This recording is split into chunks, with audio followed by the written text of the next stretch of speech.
Hayat birlikte güzeldir sloganıyla çıktığımız bu hayırlı, bu güzel çalışmada Diyarbakır Umut Kervanı olarak muhtaç, yetim ve kimsesizler adına düzenleyeceğimiz kermese şimdiden tüm halkımızı, başta Diyarbakır olmak üzere tüm halkımızı kermese davet ediyoruz.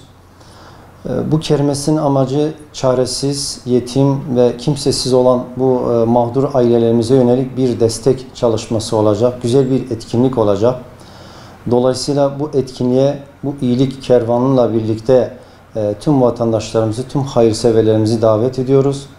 İnşallah gerçekleştireceğimiz bu kermeste 13-18 tarihleri arasında 15 Temmuz Şehitler Parkı'nda sabah 10 ile akşam 21'e kadar sürecek 6 günlük bu kermesimize başta Diyarbakır esnaflarımız, hayırseverlerimiz olmak üzere tüm vatandaşlardan, bağışçılardan bu hususta da desteklerini ve katkılarını bekliyoruz.